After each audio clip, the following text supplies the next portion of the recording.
Ashley Moody spent time early in her career as a lawyer in Jacksonville. Now that career has taken her from judge and then Florida's attorney general to Washington as Florida's newest U.S. senator. Moody talks with us about her rise to Capitol Hill and her first 3 months in office. Donna Deegan is closing in on 2 years as mayor of the River City. One of the questions she's facing: has a gun registry at City Hall been in place the whole time? Council is accusing her of wrongdoing. We're going to hear from her directly. Plus, the mayor's office looking to streamline an important process in development on This Week in Jacksonville. Thanks for being with us today. So she's gone from the capital of Florida to the U.S. Capitol. Former State Attorney General Ashley Moody. She is settling into her new role as U.S. Senator. I had the chance to speak with her this week about making that transition and getting to work in D.C.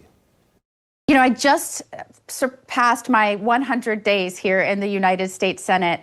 And while it has been a whirlwind, certainly a lot of activity with a new administration coming in, a lot of responsibilities is placed on the United States Senate, as you know. In this time period, it's not just passing legislation or resolutions. You're also looking at any lookbacks for regs that came out, and we're confirming a lot of the nominations coming from President Trump. So it is a busy time. I think we've broken a lot of records in terms of things we've accomplished, how quickly we've gotten nominations confirmed. And so while it has certainly been productive and at many times chaotic, I have loved every minute. And it really is a culmination and uses everything from not just my professional experience, but so many things in terms of passions and pursuits I've picked up along the way, from time as a mother or as a judge, as a business lawyer.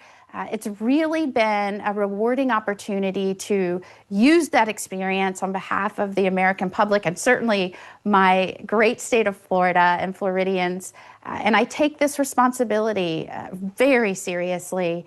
It's been a challenge, obviously, dealing with the logistics. I'm still a mom. I have a kid in school, but worth every minute. And thank you for asking. We passed on my 100th full day, my first piece of legislation off the Senate floor, and it was signed going into Mother's Day by President Trump. I was able to bring one of my sons up to watch that happen, and what a milestone to be able to accomplish something on behalf of the American people and Floridians.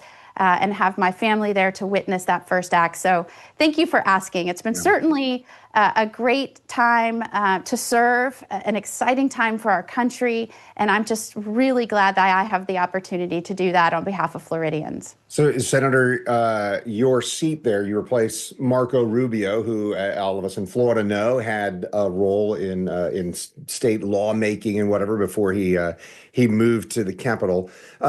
How does it work for someone? You started just a little bit later than the rest of the class there, the other people, because you were appointed, not elected. How do you, focus in on, I'm on this committee or I want to be involved in this? And you just talked about your first piece of legislation that was passed. How do you decide, yep, that's where I need to focus my energies, while at the same time, as you mentioned, a transition in its place where you're finding a place to live? Where's my office and which Senate building? All of that kind of stuff going on. Yeah, you nailed it. It's not only moving into a new role, but it is starting to work professionally in a new city, in new buildings. As you know, the Capitol is full of energy, full of life, full of people all the time, all day long. And so there are numerous commitments for a senator. Just as an example, yesterday afternoon, I think we had 6 votes, 3 committee hearings, multiple meetings, all within the same time block. And so juggling those things that you cannot miss and understanding that you really don't control your schedule up here anymore. That was a big transition for me, going from being a judge to the attorney general and now a senator. You have to be there to vote. You have to be at committee hearings. There are a lot of things that you have to make happen within a very condensed period of time. And oftentimes they're scheduled on top of each other. So that idea that you can't be in more than 2 places at once, that's not something that is a generally accepted principle here in Washington, I am discovering. But I'm very much enjoying it. You said it. I was dropped into the Senate during a session as the replacement for Senator Marco Rubio. When I took the oath of office, I did so with one other senator, a senator from Ohio who was taking the place of J.D. Vance, who became our vice president.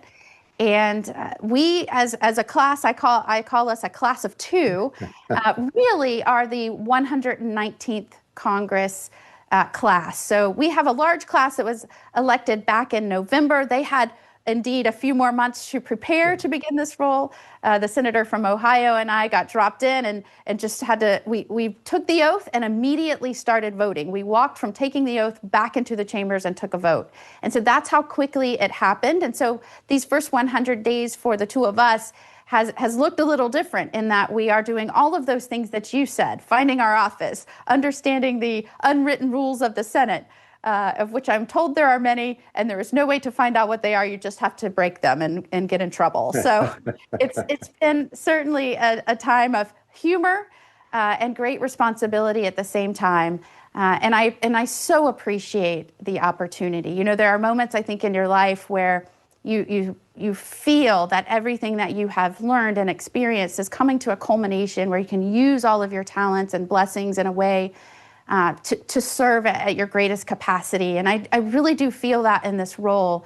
And, you know, part of you asked about my legislation planning and how that comes about. You know, my first bill was a bill to support law enforcement. That was a priority of mine as the Attorney General, as the wife of a law enforcement officer.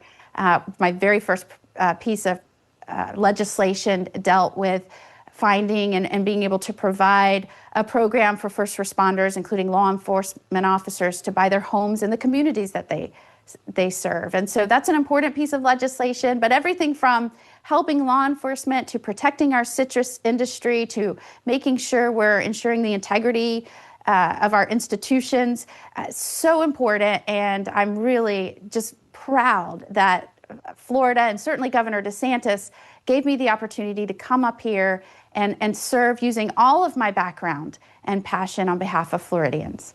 Well, so your background, career started as an attorney, on the federal side, even as a prosecutor.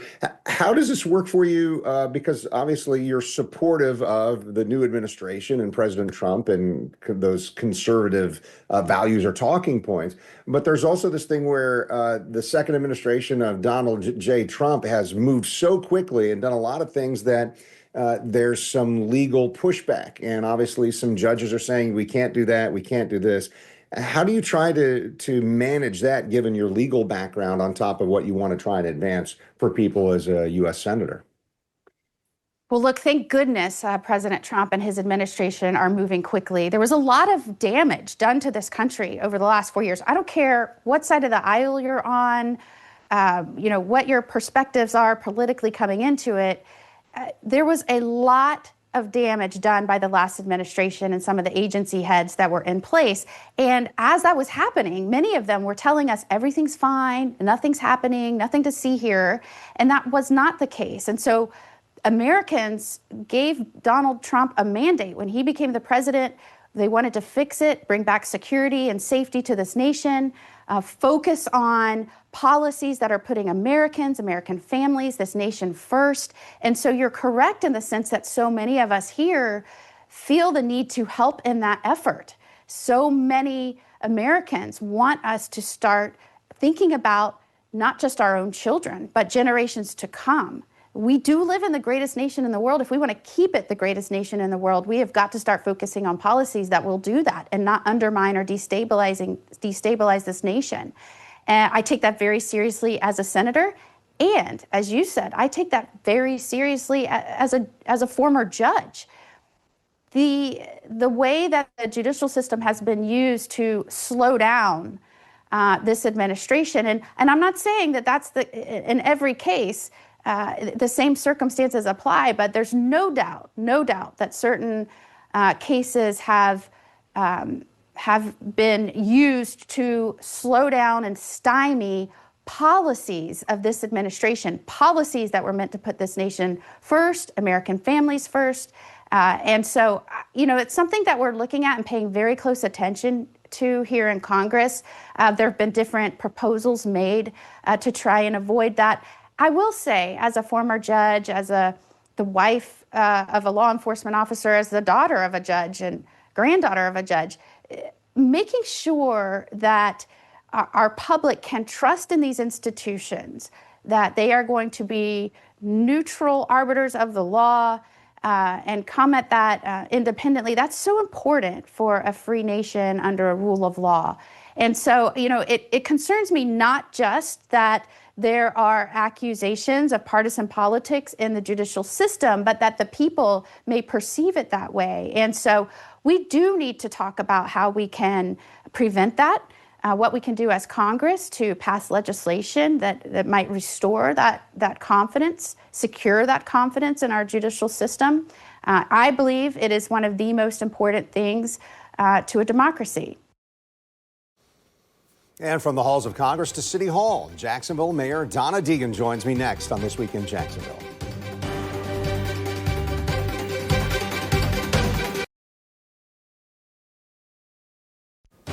You're watching This Week in Jacksonville with Kent Justice. Thanks for staying with us today. Jacksonville Mayor Donna Deegan with us, and with us about once a month. Mayor, just before we got a chance to talk today, so we just found out that Fire Chief Keith Powers planning to move on, retiring end of June. Tell me about that. Here's a photo of Chief Powers, some 29 years with Jacksonville Fire and Rescue. Yeah, he's been amazing to work with. I've got to say, Keith Powers has been responsible for so many of the innovations that we've made at JFRD. He was responsible really for this whole move to bring this mobile stroke unit to Jacksonville that we talked about yesterday, that's going to create, just such an opportunity to save lives over on the north side. And also, the ERAT teams, the emergency teams that go out on the roads after hurricanes. He's supervised all that. I mean, he's just been amazing to work with. And 29 years is a long time. He was gracious enough to stay on when I came into office, and he said, it's a lot, and I have a lot of family that I really love and want to spend time with. And he had about another year before he had to leave. But he said, I've got a new grandbaby on the way, and wife wants to spend more time up there. And he said, I think that I could be of greater assistance if I could help transition the next person. And so I think he'll be around some, but I think he really wants to spend more time with family. You may be answering some of this. The fire union said a statement saying they had no clue this was going to happen. Was this a surprise to you at all, the timing of it, any of that? No, I mean, he had been talking to us about wanting to transition. I was a little surprised about the time, the date. When June 30th is when he would like to be finished. I think he'll probably be flexible with that if he needs to be. But I get it. I get it. We've been talking about life changes and family and when things happen, and I think everybody knows, I think, that has been serving a long time when it's the best time, and I think he just felt like now was the best time. But at least I know that there'll be a daughter and a grandbaby that'll be very happy to spend more time with him. But no, it's going to be a process trying to replace him. I'll tell you that, because he's been just tremendous. Yeah, too early in the process to kind of think of who are my top candidates, or is this something that you've kind of had to have back in your mind the whole time? Well, as we put a process in place where we elevated some people to try to add some diversity to the top echelons of the department. But what we told them when we brought them in, and what we told everybody else, is this is a wide open process. We're going to have everybody apply, and then we'll at some point form a committee to cull those numbers down and pick somebody, and hopefully we can get that done in the timeline that he'd like to see. I think Jacksonville's got a track record of having some pretty impressive people who are the leader at Jacksonville Fire Rescue. Those folks over there are so dedicated. They are so passionate about what they do that I think it will probably be hard to choose. There's so many wonderful folks over there. I want to ask you about this, change of topic here. Council members have raised a question about a so-called gun registry for people entering City Hall and another state building, and then we heard that State Attorney Melissa Nelson's office saying they are investigating. So what's happened there? And it seems like maybe that because there's a legal process involved, are you able to talk about exactly what the details are? I can tell you a little bit of what I know. I mean, that's really all I can do is tell you what I know, and I'll have to leave the rest of that up to, the state attorney, and I have every confidence in her to get to the bottom of whatever it is. But it sounds like that shortly after this new gun law came into play in July of 23, that there was some sort of procedure put in place where people that were coming in through City Hall were having to show an ID if they had, because it was a concealed weapons issue. You know, you can now come into City Hall with that gun and not have to show any sort of ID. And I suspect that the security folks probably just wanted to keep the building safe. That's my guess. But at the end of the day, it was drafted before I was sworn into office, and then apparently put into place sometime in early July. But from what I can tell, it looks like somebody was just trying to and we would want our buildings to be safe, obviously, our government buildings. But I don't know until we get the investigation. I did not know about it, and as soon as I found out about it in April of this year, I put a stop to it, and we put a process in place to make sure that our departments go through every practice and procedure and policy that they have and compare it to state law and make sure we're in good standing. Obviously, most of those policies would have come into play before we were here just because we haven't been here that long. So we got to go through all of them and make sure that we're in compliance. Well, and so the timing that we're talking about, July 23, well, you started the job July 1st. Right. There's been some back and forth. Yep. The former mayor saying, we didn't do this. You just said, hey, we didn't know about this. As soon as we did, we stopped it. I just want to make it clear that you know, I don't know who was responsible for coming up with this. It seems like it was simply a security policy. I wasn't trying to lay blame anywhere when I said that this was drafted before I came into office. I'm simply saying that this is something I didn't suggest. It's something that never came to my attention until April of this year. And so we did our best to fix it as quickly as possible. Yeah. All right. Thank you, Mayor. And Mayor Deegan is staying with us.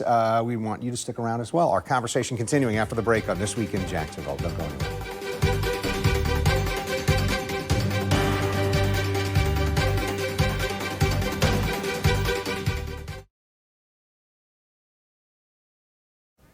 You're watching This Week in Jacksonville on Channel 4. Jacksonville Mayor Donna Deegan with us. Two topics we want to get to before we run out of time. One of them is a new JSEB Entrepreneurial Center, but this is the first of, you said, 4. There are more coming. That's right. This is an opportunity for people over in the Brentwood area. We opened this one in Brentwood. So excited about it because it gives small business owners an opportunity to learn, to train, gives people that are looking for a job an opportunity to get some training, and it gives people an opportunity for networking. So right there in that community, we've had small business owners there who have asked us for a long time for that, and so we're very excited to open that. It's part of our effort to become the small business capital of the Southeast, and we're going to open a second one at the main library. Then we'll open one at the Phoenix Art District, and then we're also going to open one at Cecil Commerce Center. So they'll be all over the city, geographically distributed to make sure that everybody that's a small business owner has an opportunity to get the best leg up they possibly can to make their small business successful. And I couldn't be more excited about it. Why is that important to you in the office? Well, it's important to me because our small business owners are really, they are what make our city go.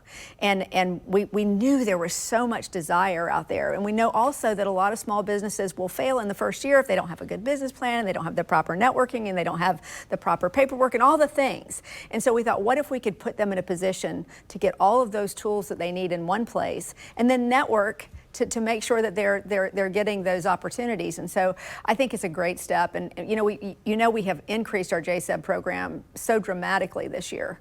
30% more JSEBs, $22 million more to our JSEBs from city contracts. We want to keep that going. We want to keep those small businesses growing. The emerging business, you want to keep them going. Coming out here. That's it. I also wanted to ask a little bit about something that your staff told me. Hey, there's an effort to kind of streamline some of the permitting process. Tell us what that's about and why that's important. Well, we started this back in the transition where we had a permitting, transition team, because we had been hearing from developers and business owners, hey, it takes way too long to get a permit in Jacksonville.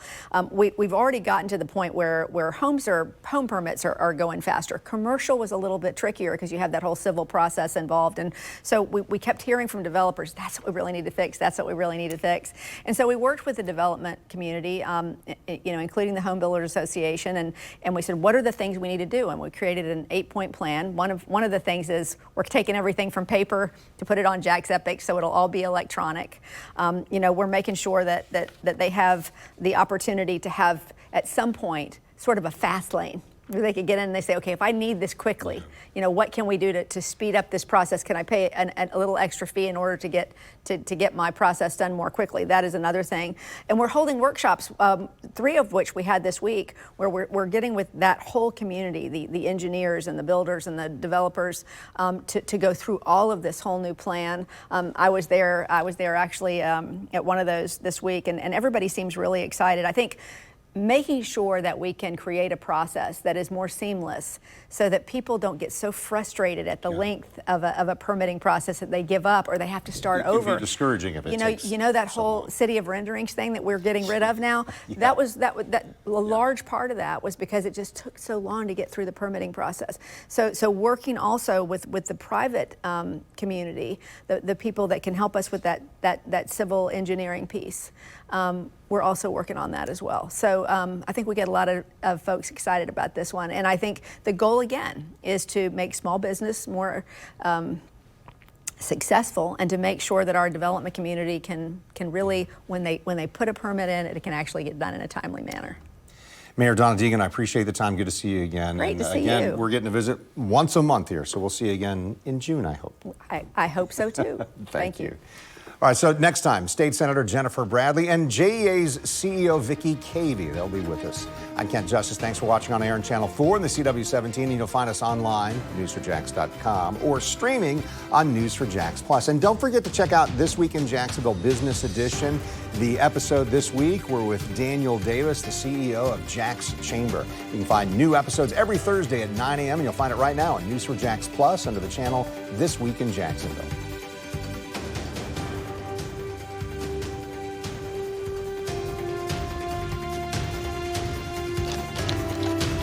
See why every day more people are choosing News 4 Jax, Northeast Florida and South Georgia's #1 source for local news.